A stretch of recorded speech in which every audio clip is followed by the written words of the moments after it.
اور آپ نے یہ چیک کرنا ہے کہ آپ کی توجہ کس طرف ہے. ہر وقت رک رک کے چیک کریں. Stay for a while and then check where is my focus. دن میں کئی بار رک جایا کریں کہ جو میرا مقصد جو ہے میرا فوکس اس طرف ہے یا نہیں ہے. علم حاصل کرنے کے دو طریقے ہوتے ہیں. یہ کس پہ لائک دے رہے ہیں؟ بند کر دیں. مبلغ سے پوچھے بغیر کبھی بھی سوشل میڈیا کا استعمال نہیں کرنا چاہیے. بند کر دیں. فوکس سیٹ کرنا کیوں ضروری ہے یہ بات یاد رکھیے، کیونکہ ہمیں انسان we are humans and we adapt. This is the quality of humans that we adapt. There is a function in our body which is known as adaptability. بھائی خاموش ہو جائے، اس وقت سے بولتے جا رہے ہیں. There is a function in our body which is known as adaptability. Adaptability کا مطلب کیا ہے کہ آپ جب شادی پر جائیں گے آپ کا رویہ شادی جیسا ہوگا، آپ کا حلیہ شادی جیسا ہوگا. آپ اسکول کالج میں جائیں گے آپ کا حلیہ بھی اسکول جیسا ہوگا، اور وہاں پر اب آپ اسٹوڈنٹ بن کے بات کریں گے.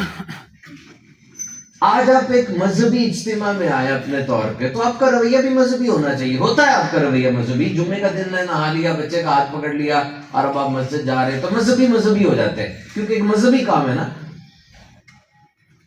آپ جب مسجد میں آتے ہیں آپ کا رویہ بدلنا چاہیے، کیونکہ آپ مسلمان ہیں اور مسلمان نے ہی مسجد کا تقدس رکھنا ہے، کسی اور نے تو نہیں رکھنا آگے.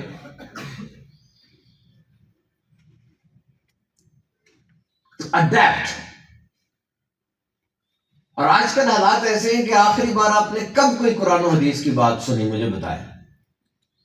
If I request you to raise your hands and share with me when you have heard something good about Quran and Hadith. آخری بار اسلام کے بارے میں کیا بات آپ نے سنی، کب سنی؟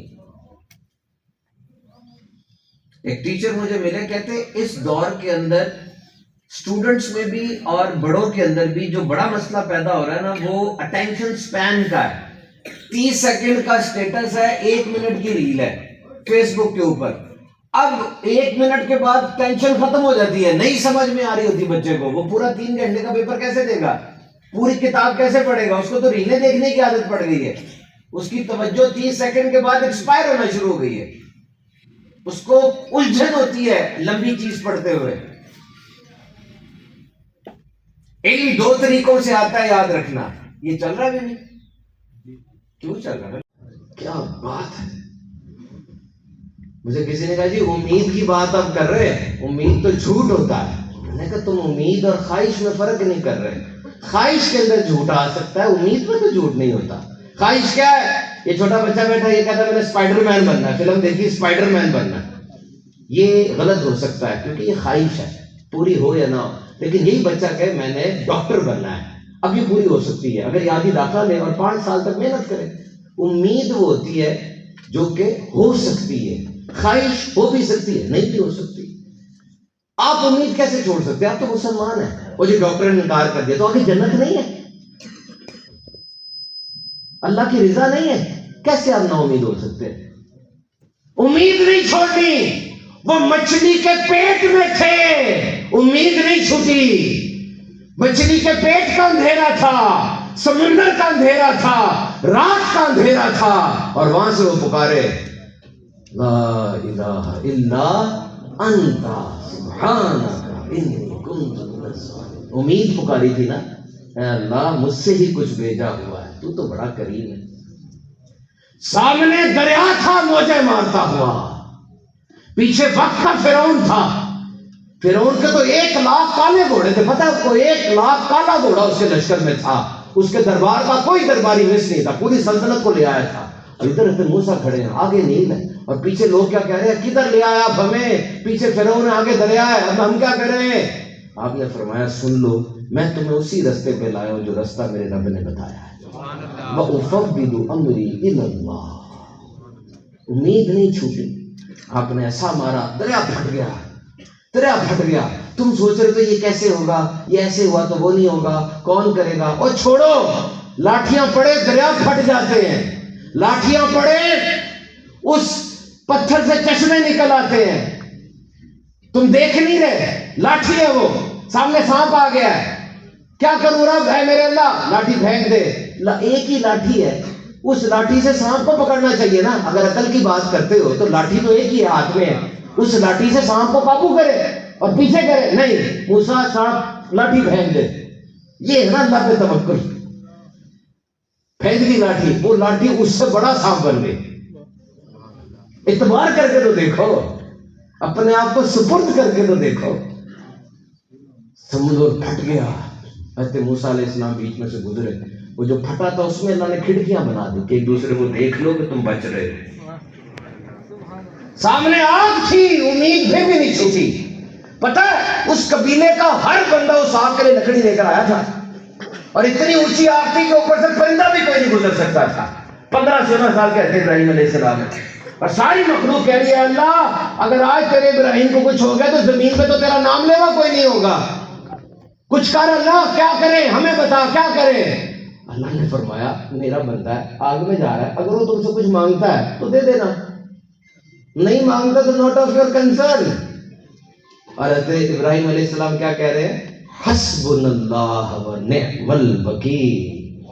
جاؤ پیچھے ہو جاؤ، کسی سے کچھ نہیں چاہیے۔ فرشتوں کا سردار اتر آیا، جبریل آ گئے، مجھ سے کچھ چاہیے؟ کہا تجھ سے بھی کچھ نہیں چاہیے، میرا تو کارساز میرا اللہ ہے، تو جب دیکھ رہا ہے تجھے کسی سے کچھ نہیں چاہیے۔ اب کیا ہوا؟ اللہ نے کہا ساری آگے ٹھنڈی ہو جاؤ، ساری دنیا کی آگے ٹھنڈی کر دی، توکل کرو، جاؤ لکھنا ہے اپنی پرابلمز، جاؤ وظیفہ لے لو، وظیفہ لے لو، اپنی نا مسائل لکھنا۔ ایک بندہ میرے پاس آیا، کہتا جی میرا یہ مسئلہ یہ مسئلہ، میں نے کہا بولو نہیں، لکھ کے دکھا۔ کہتا کیوں حضرت صاحب؟ میں نے کہا میں کہہ رہا ہوں نا، جب آپ اپنی مصیبت، اپنی آزمائش، اپنی پرابلم لکھ دیتے ہیں نا، آدھی حل ہو جاتی ہے، وہ کر کے دیکھ لیں آپ۔ میں نے کہا لکھ کے دکھاؤ، لکھو۔ لکھنے کے بعد اب یہ دیکھو کہ میں نے یہ چیزیں اللہ کے سپرد کرنی ہے۔ اپنا ایفرٹ کرنے کے بعد عبداللہ طاہر خراسان کے گورنر تھے، نیک آدمی تھے، ان کے دور میں ڈاکے بڑے پڑ رہے تھے۔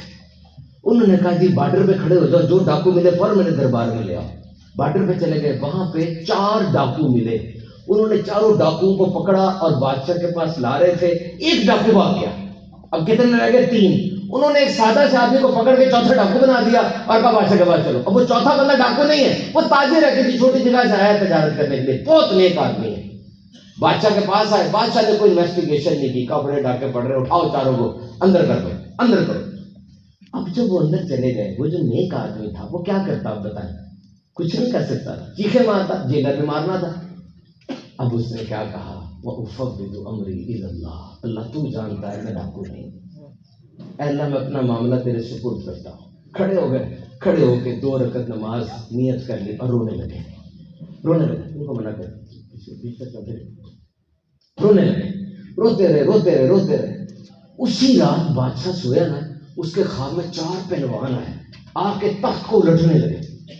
بادشاہ ایک دم ہڑبڑا کے اٹھ گیا، پھر سویا، پھر 4 پہلوان آئے، الٹنے لگے، پھر اٹھ گیا، 3 دفعہ ایسے ہوا۔ پھر بادشاہ 2 نفل کرنے کے لیے کھڑا ہو گیا، مالک یہ کیا ماجرا ہے، کیا وجہ ہے؟ اس کے دل میں خیال آیا شاید کسی بے گناہ کو پکڑا ہے۔ جیلر کو بلایا، وہ ادھر کوئی بے گناہ پکڑا گیا؟ کہتا جی مجھے تو پتا نہیں، بس اتنا پتا ہے کہ بندہ روتا بہت ہے۔ اس کو لیا، آئے، ساری بات سنی، کہا حضرت 3 باتیں مان لیں میری، 3 باتیں۔ کہ کیا؟ کہ نمبر 1 مجھے معاف کر دیں، نمبر 2 2000 دینار مجھ سے لے لیں، اور نمبر 3 جب کوئی پرابلم ہونا مشکل ہو میرے پاس آ جائے۔ حضرت صاحب نے کہا پہلی بات بادشاہ تیری قبول ہے، معاف کیا، دوسری بات تیری قبول ہے، 2000 دینار بھی لیے، تیسری بات تیری قبول نہیں ہے۔ کہا جائے جب پرابلم ہوگی میں حاضر ہوں۔ کہتے نہیں، تیرے پاس کیوں آؤں؟ وہ اللہ ہے جس نے مجھ فقیر کے لیے بادشاہ کا تخت ایک رات میں 3 دفعہ الٹ دیا، میں اس کے پاس کیوں نہ جاؤں؟ توکل۔